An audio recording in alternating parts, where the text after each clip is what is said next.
Chosen one.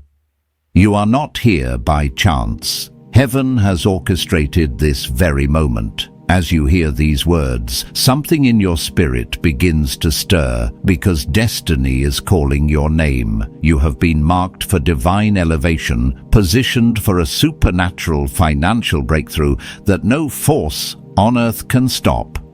The Lord says in Deuteronomy 8:18, "It is He who gives you power to get wealth."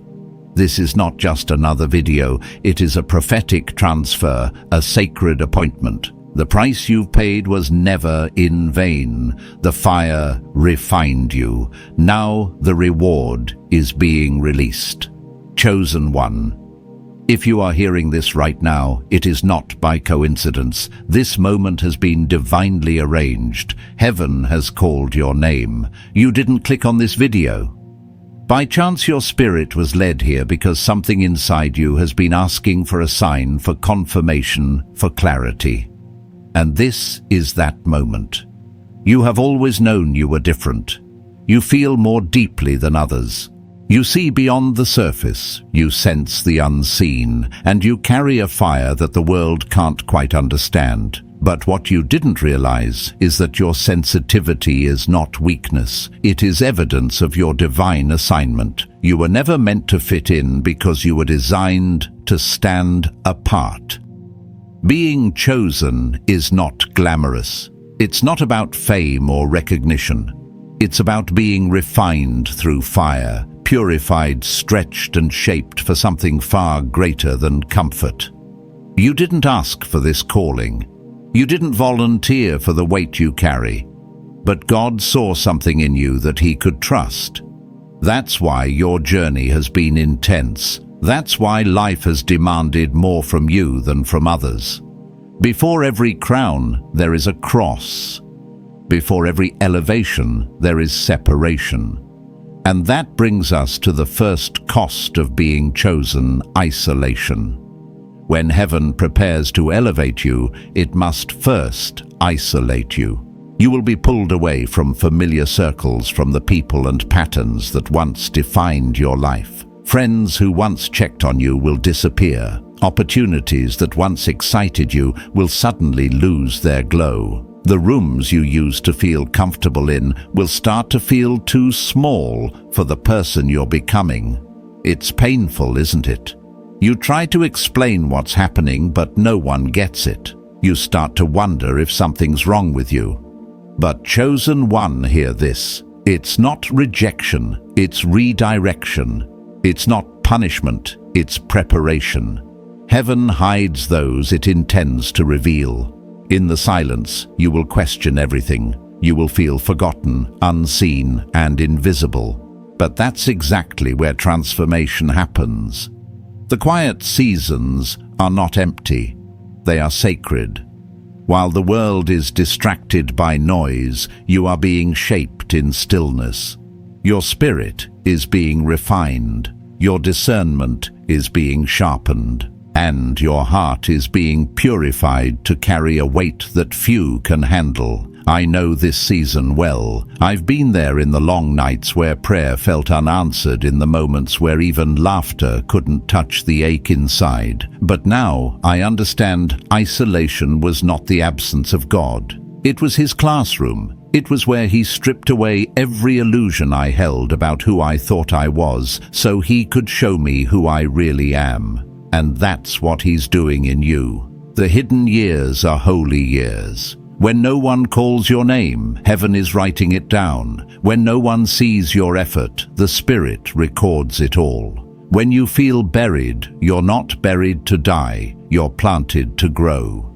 Chosen one, don't rush this process. Don't curse the silence. This is where you are being rebuilt from the inside out. God is not removing people to punish you. He's clearing the path so you can walk without distraction. He's silencing the noise so you can finally hear His whisper. This isolation is not the end, it's the initiation. You are not lost. You are being aligned. You are not being forgotten. You are being prepared for revelation. Because when the time comes and heaven says now, everything you've endured in secret will make sense. The tears, the distance, the silence, they will all prove necessary. You will rise with a strength you didn't know you had, and a wisdom that could only come from the wilderness. So, chosen one, embrace the stillness. Don't fight it. This is the holy pause before the supernatural transfer.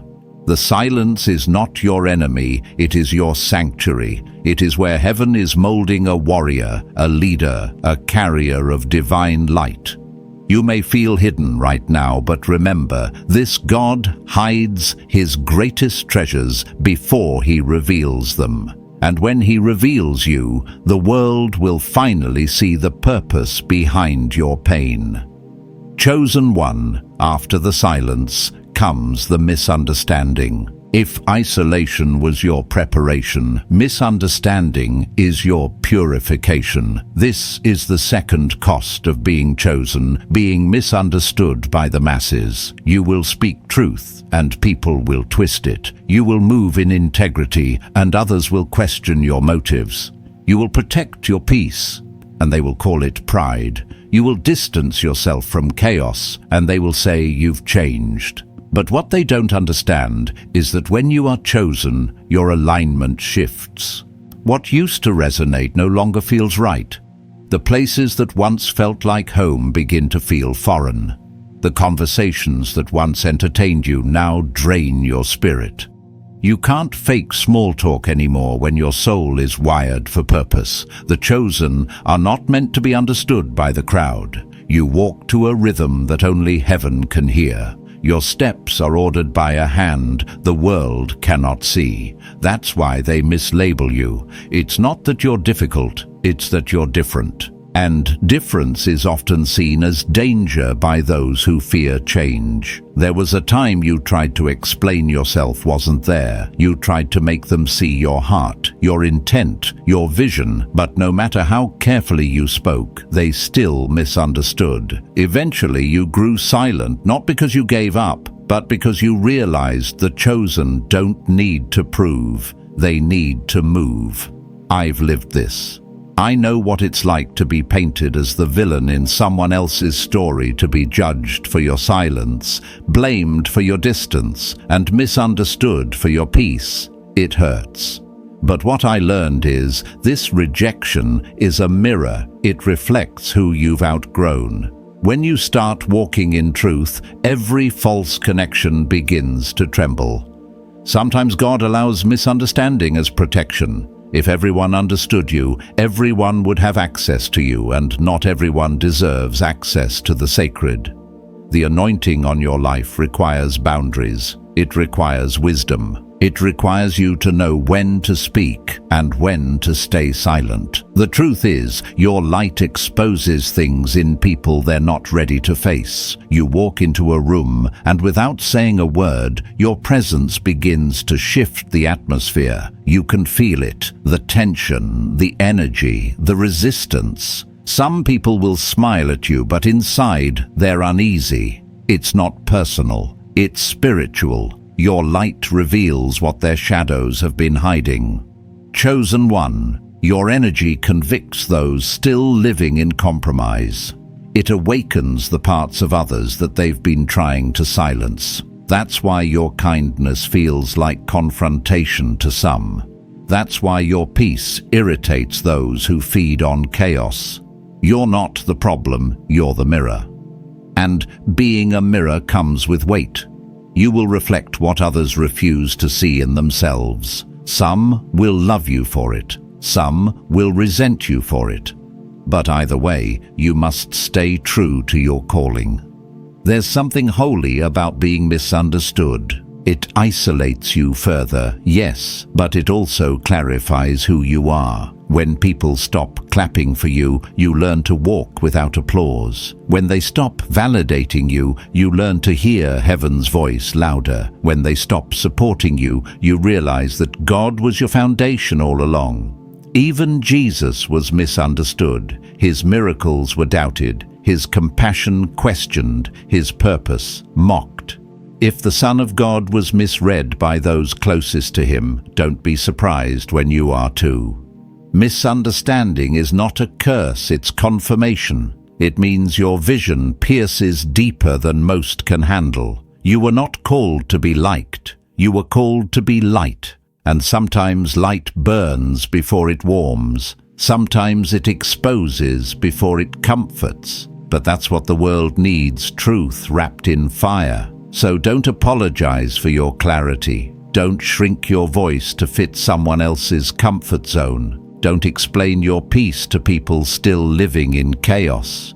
You were chosen to disrupt, to awaken, to reveal. Chosen one. The cost of being misunderstood is high, but the reward is higher. Every rumor, every false perception, every misjudged moment, heaven sees it all. And in time, the same mouths that questioned you will witness your vindication. The same eyes that doubted you will see your elevation. Because when God's hand is on you, no misunderstanding can stop what's already written. Stay still, stay pure, stay aligned. The same silence that isolated you in the beginning is the silence that will protect you now. You are not crazy, you are not arrogant, you are not too much. You are chosen, and they simply can't comprehend what heaven has concealed within you. Chosen one, after isolation and misunderstanding comes the next cost, one that feels relentless, invisible, and deeply personal. It's the kind of battle that no one around you sees, but heaven watches closely. This is the third cost of being chosen. Spiritual warfare finds you first. When you carry divine purpose, you also carry divine opposition. The moment heaven marked you, hell noticed. The moment you said yes to your calling, every dark force that feared your awakening began to move. You're not just fighting circumstances, you are wrestling with unseen powers that recognize who you are before the world does. That's why the warfare comes early. Long before the breakthrough, long before the blessing, long before the recognition. You start to feel it in waves, exhaustion without reason, sudden anxiety, confusion that clouds your focus, strange opposition in simple things, people turning against you for no logical cause. These are not coincidences. In the spiritual realm, nothing is random. Darkness can smell destiny. It senses the light within you and moves quickly to distract, discourage, and drain you before you rise. You've probably wondered, why does everything in my life have to be this hard? The answer is simple, because you are carrying something heaven needs to deliver through you, and the enemy knows it. But here's the truth that the darkness doesn't want you to remember. You're already armed. You are not fighting from weakness, you are fighting from victory. The battle you're in is not proof of failure, it's proof of favor. The storm around you is not a sign that you're off track, it's confirmation that you're exactly where you need to be. I know how heavy it feels. I know what it's like to wake up with a spirit that feels weary even before the day begins to pray, and still feel pressure to cry without words because your soul feels bruised. I've been there in the sleepless nights, in the moments when the air feels thick with resistance, when the weight of invisible warfare presses against your chest. But chosen one, listen, every attack against you is evidence of your impact.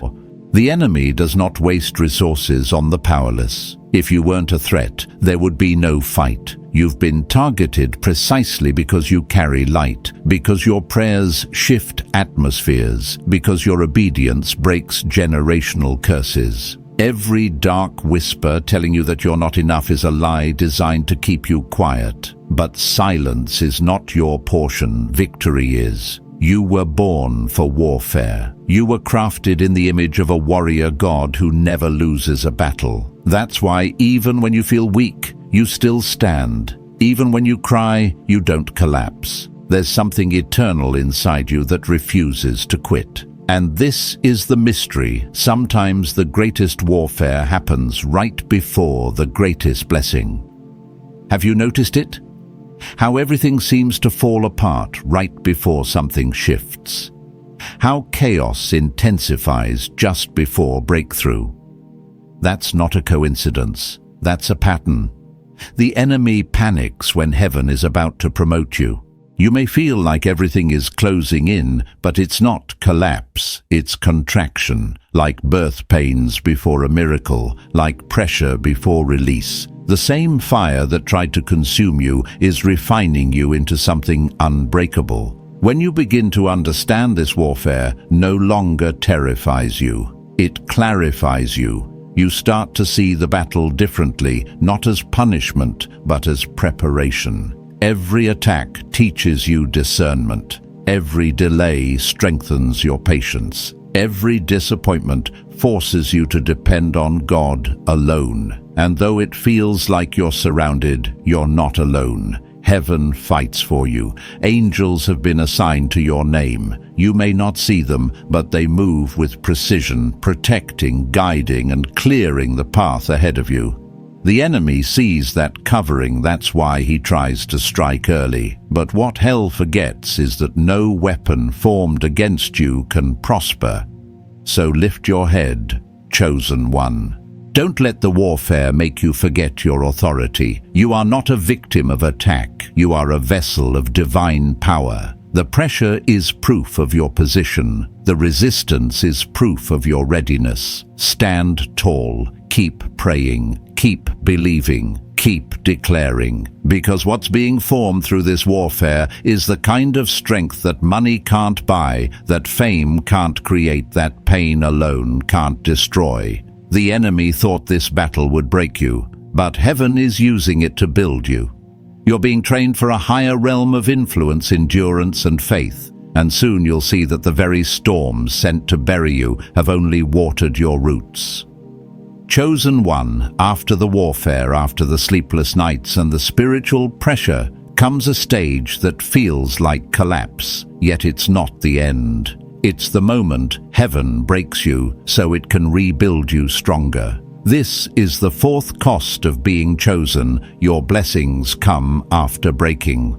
You see, the world teaches that success comes from effort and strategy, but in the kingdom, elevation always follows surrender. Before God can trust you with power, He has to test you with pain. Before He places a crown on your head, He allows a cross on your shoulders.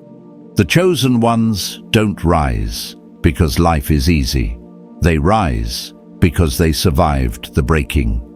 It doesn't feel fair, does it? You give, you love, you pray, and yet everything still seems to fall apart. You watch dreams crumble in front of you like sand, slipping through your fingers.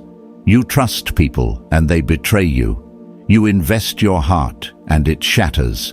You build something you believe will last, and then life tears it down. But chosen one, the breaking is not destruction, it's divine reconstruction. God doesn't destroy you to punish you, He breaks you to rebuild you. Just like a potter shatters the clay before shaping it again, He's forming you into something refined, something royal. The pressure is proof that you're being remade. Look through Scripture. Every great one was broken before being lifted. Moses was crushed in the desert before he led a nation. Joseph was betrayed, enslaved, and imprisoned before he ruled in Egypt. David was hunted in caves before wearing the crown.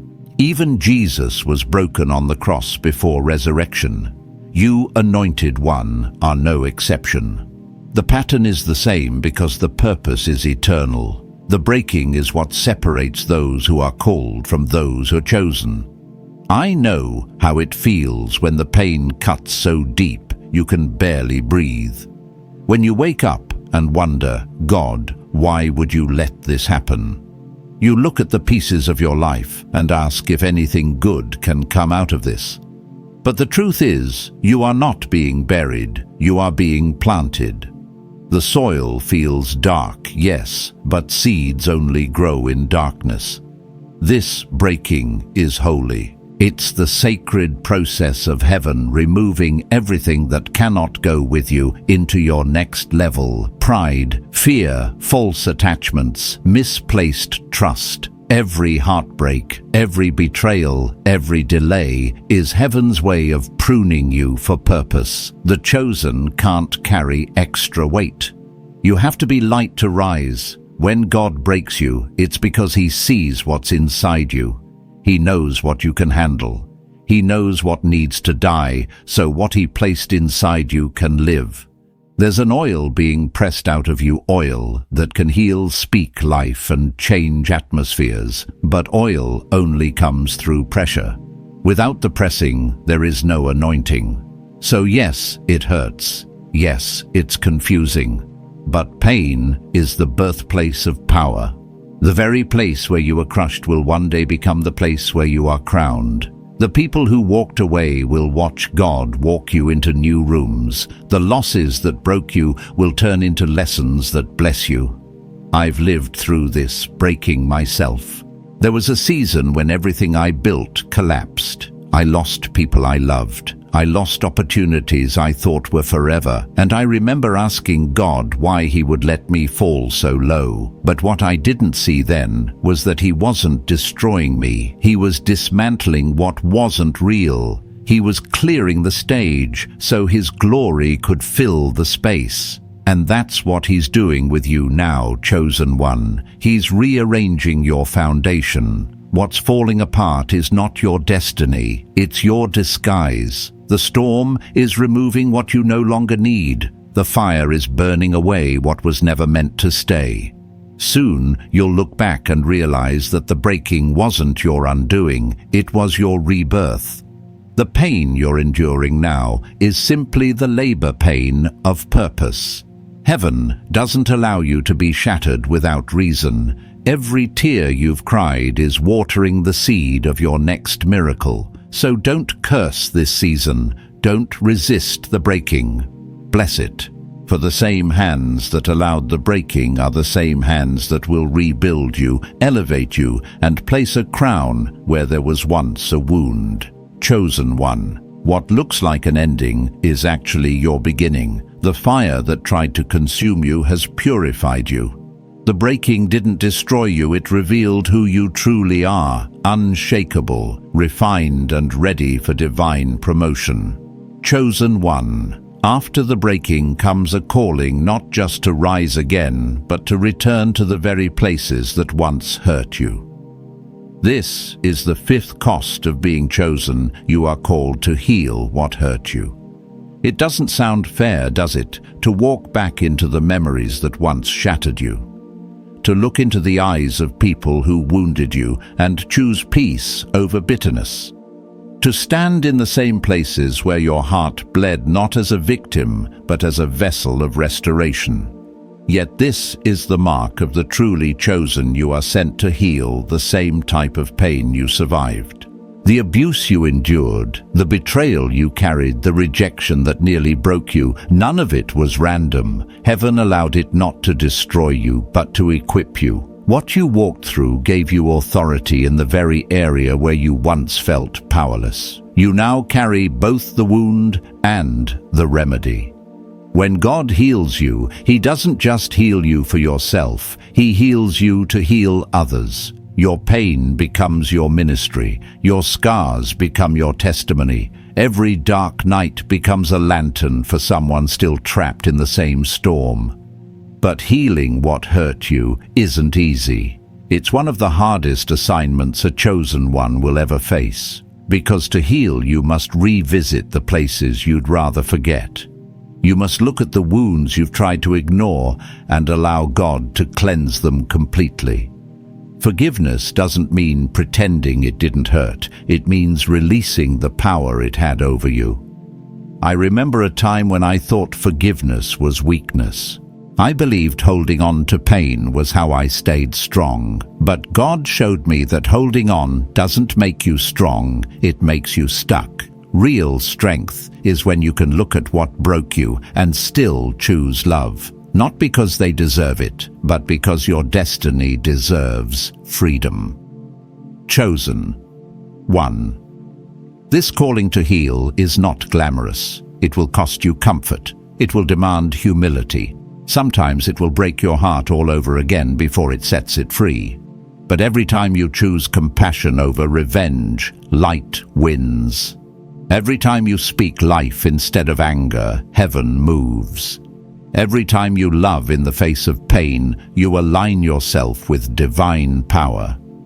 Forgiveness is not about excusing what happened. It's about reclaiming your authority over it. When you forgive, you say, "You no longer define me." You take your story back from the hands of pain and place it in the hands of God. And here's the mystery: once you heal, you become unstoppable. The enemy loses his leverage. The pain that once silenced you becomes the platform God uses to amplify you. You begin to speak with power because your words carry the weight of experience and the fragrance of grace. You become a walking testimony that resurrection is real. Maybe right now you're asking, why would God send me back to help the very people who hurt me?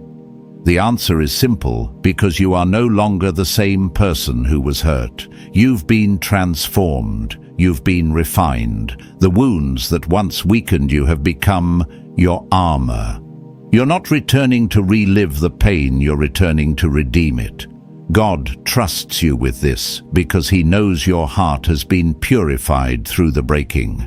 You can now walk into dark spaces carrying light that was born from suffering. When Joseph forgave his brothers who betrayed him, he didn't just heal his own heart, he saved a nation. When Jesus forgave those who crucified him, he didn't just prove his strength, he released salvation to the world. And now, chosen one, it's your turn. Don't run from this assignment. Embrace it, because every act of healing releases heavenly power. Every time you choose mercy over bitterness, you shift spiritual atmospheres. Every time you help someone who reminds you of your past, you bring redemption to your story. You were chosen precisely because you can do what others cannot, to walk into pain and turn it into purpose. To carry light into the very darkness that once tried to consume you, to show the world that nothing is wasted in the hands of God. So yes, this calling will cost you, it will stretch you, it will demand a strength that seems impossible, but within that surrender lies your greatest anointing. For in the same place where you were wounded, you will be crowned. Chosen one. The next cost is one that wears the heaviest armor, yet still bleeds. It's the price of leadership. This is the sixth cost of being chosen. You have to lead when you'd rather rest. When God places His mantle on you, it doesn't wait for your perfect timing. It doesn't ask if you're ready. It arrives in the middle of your fatigue, your confusion, your heartbreak, and says, "Stand up. Others are depending on you." You will be chosen to lead, not because you're the strongest, but because you're the most surrendered. You'll be appointed before you feel prepared. You'll be called to speak life into others while you're still nursing your own wounds. And sometimes you'll have to keep walking even when your knees are trembling. Leadership in the kingdom is not about position, it's about posture. God doesn't choose the proud, He chooses the broken, because only the broken know how to lead with compassion. Only those who've cried in secret know how to hold others when they cry. But it's hard, isn't it, anointed one?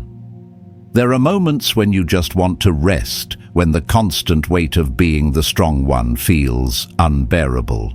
Everyone sees your light, but no one sees the fire that keeps it burning. They see the wisdom you speak, but not the tears you cry before you speak it. They draw strength from you, but few ever pour back into you. I remember a season in my own life when I was encouraging others while silently breaking inside. I would pray for people and feel God move for them, yet wonder if He still saw me. And one night I heard Him whisper, "You are not empty, you are being poured out." That changed everything. You see, chosen one, when God calls you to lead, He doesn't call you to comfort. He calls you to capacity. He expands you beyond what you thought you could hold. The very moments that feel like breaking points are often stretching points. You are learning how to carry more grace, more authority, more discernment. There's a mystery in leadership that most people never understand. The anointing doesn't flow when you feel full, it flows when you feel empty.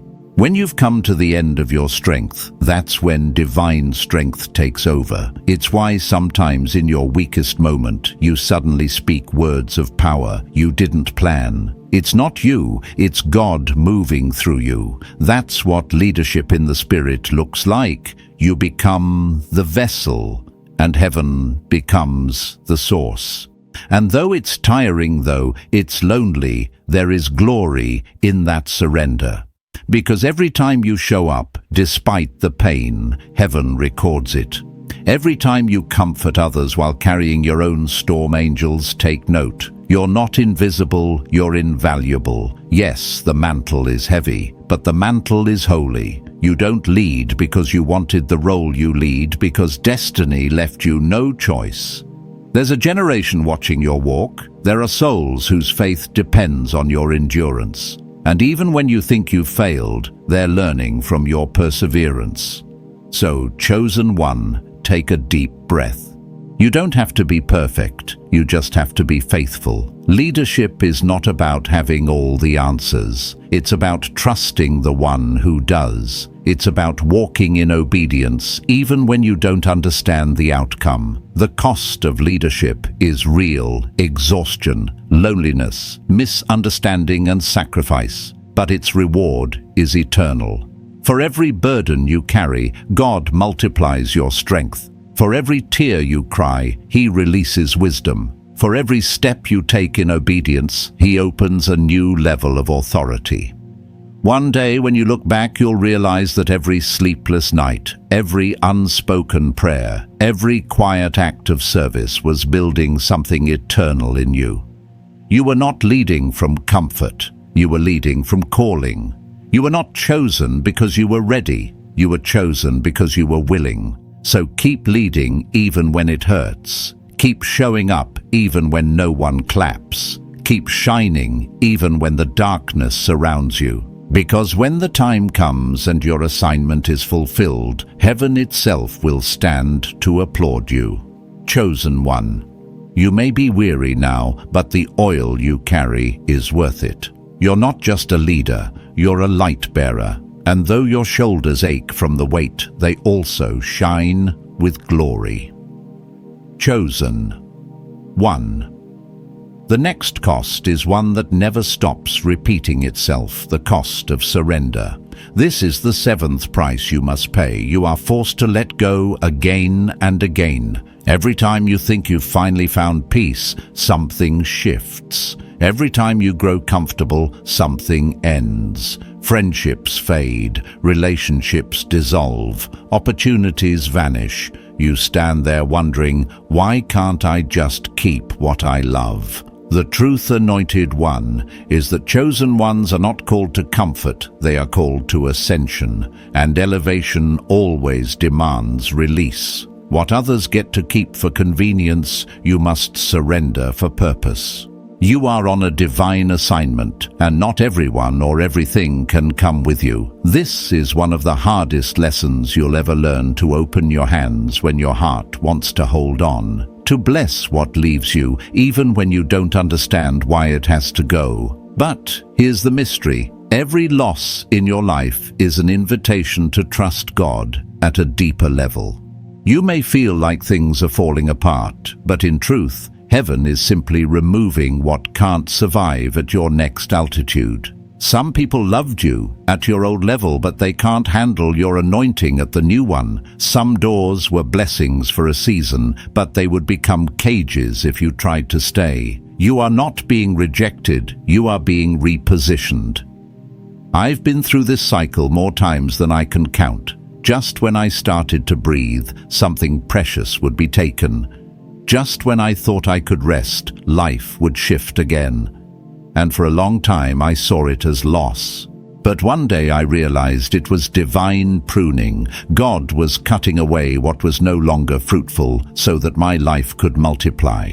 Letting go hurts, there's no way around it. You will grieve the things that once defined you. You will cry over the people who once understood you. You will ache for the plans that once inspired you. But chosen one, understand this: what is removed from your life is never greater than what is being prepared for you. When God asks you to release something, He's not trying to punish you. He's trying to make room for something better. What you call endings, heaven calls beginnings. What you see as loss, heaven sees as promotion. Remember Abraham. God told him to leave everything familiar, his family, his home, his land, and go to a place that wasn't even named yet. Why? Because destiny can't bloom in comfort zones. If you want to walk in divine promise, you must first walk through divine separation. Letting go is not weakness, it's worship. It's saying, God, I trust you more than I trust my own attachments. Every time you surrender, you remind heaven that your faith is still alive. Every release writes your name deeper into destiny. You are being pruned, not punished. When a gardener cuts a tree, he doesn't hate the branches, he loves the fruit that's coming. And right now, God is pruning your life because He sees fruit that hasn't yet appeared. He's preparing you for abundance that could not grow in the soil of your past. So, if you're standing in the middle of loss, don't panic. Don't cling to what's leaving. Bless it as it goes. Speak peace over it. Say, thank you for what it taught me, but I'm ready for what's next. Because everything that leaves your life is part of heaven's choreography. Nothing escapes divine timing. Chosen one. The higher you go, the lighter you must travel. Eagles don't fly carrying stones, and you can't soar carrying people memories or mindsets that belong to old seasons. Yes, it hurts, but it's a holy hurt. It's the sacred cost of becoming more. Every tear you cry now is watering the soil of your next blessing. Every goodbye is a gateway to something greater. One day you will look back and realize that every loss was a trade, a temporary pain exchanged for eternal purpose. You will see that every person who walked away was simply making space for the right ones to enter. And every closed door was not rejection, but redirection. So, chosen one, let go with grace.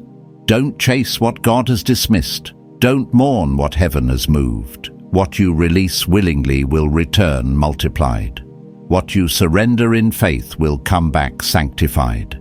This is your pruning season, and yes, it hurts. But after pruning, always comes blooming. And the fruit that's about to appear in your life will silence every doubt and heal every ache. Keep your heart open, your hands empty, and your eyes lifted. Because what's coming next will make every letting go worth it. Chosen one. After you've learned to let go, you begin to notice something deeper, a weight that never really leaves you. It doesn't matter how far you've come, how much you've healed, or how many times you've surrendered. There's always this quiet heaviness, an invisible responsibility pressing on your soul. This is the 8th cost of being chosen. You carry a burden you can't explain. It's not something you can put into words. It's not depression, though sometimes it feels close. It's not sadness, though there are days when tears come without reason. It's something sacred, a divine weight that rests on those who have been entrusted with spiritual sight and sensitivity. You feel things before they happen. You sense the pain of people you've never met. You see beneath the surface of situations, and it exhausts you because you can't turn it off.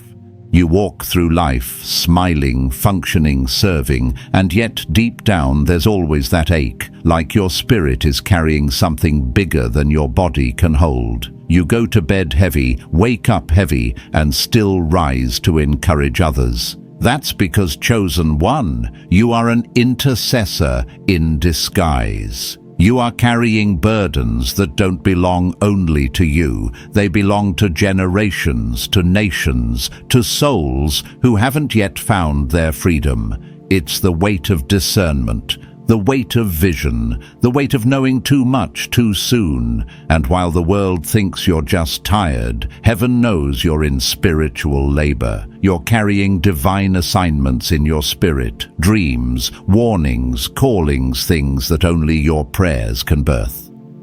I've lived with that weight. I know the feeling of sitting in silence with a full heart, unable to explain why I'm grieving for something that hasn't even happened yet.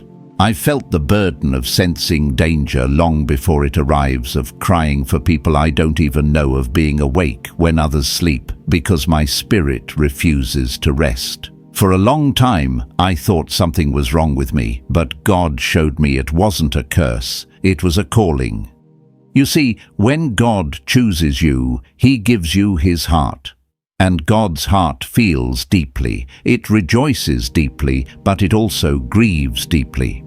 You carry that reflection, the same compassion that heals others also weighs on you. The same sensitivity that makes you prophetic also makes you feel every storm before it breaks. But here's what you need to remember, anointed one, that burden is holy. It's not meant to crush you, it's meant to connect you. It keeps you prayerful, it keeps you humble, it keeps you dependent on heaven. The weight you feel is the evidence that you've been trusted with divine secrets. The ache you carry is proof that heaven can confide in you. Yes, it's heavy. Yes, it's lonely. But you carry it because you were built for it. Like an ark built for the flood, you were designed to handle what others can't. The tears behind your strength are sacred offerings that heaven never ignores. The prayers you whisper in private echo louder than sermons. The moments you fall on your knees unseen are moments when God shifts things in the unseen. Don't despise the burden. Learn to rest under it. Learn to bring it back to God in prayer instead of carrying it alone. Because if you try to bear it by your own strength, it will break you. But if you carry it with God, it will build you. The burden doesn't mean you're weak, it means you've been chosen to stand in the gap. And though the world may never understand your quiet struggle, heaven does. Angels know your name because of it. The weight you carry is written in eternity, and every unseen tear is counted. You may not get applause on earth, but heaven sees the intercessor in you, the warrior who fights invisible wars so others can live in peace. So when the heaviness returns, don't run from it. Acknowledge it. Lift it to heaven. Say, God, this is yours. Use me, but don't let it crush me. And you'll feel that peace flow through you, the kind that the world can't give or take away. Chosen one. Your burden is not a punishment, it's a privilege. It means heaven trusts you with things too sacred for words. You carry light into places others can't even enter. You stand between the realms of the seen and unseen. That's why you feel so much, because your spirit is alive, awake, and deeply connected to God's heartbeat. And when it feels too heavy, remember this: even Jesus carried a burden he couldn't explain to those around him. They didn't understand his sorrow in Gethsemane. They slept while he wept. But that burden birthed salvation. So don't curse the weight, wear it as your crown, because this pain, this compassion, this constant spiritual pressure, it's not the sign of your weakness, it's the signature of your purpose. Chosen one, your journey has not been in vain. Every loss, every tear, every season of silence has been working in your favor. Heaven saw what you endured when no one else did, and the time of divine exchange has come. The oil you paid for in private is now being poured out in public. You are standing in your kairos moment, the appointed time when everything hidden begins to unfold. The breaking has produced the blessing. The waiting has birthed the wealth. The warfare has unlocked the transfer. What once felt like delay was divine design shaping you to carry what lesser hands would have dropped. Anointed One. This is not the end of your story, it is the unveiling of your authority. Walk forward in peace with your spirit anchored and your faith alive. The same fire that tested you now surrounds you as favor. The same path that wounded you will soon testify of your victory. If this message confirmed what your spirit already knew, type 1111 in the comments as your prophetic agreement, your declaration that alignment has arrived. Stay faithful, stay pure, stay expectant, because heaven is not preparing to bless you. Heaven is blessing you now. This is your season of manifestation, your divine transfer, your sacred awakening. Until we meet again, walk in light, carry your crown with reverence, and remember the cost was heavy, but the reward is holy.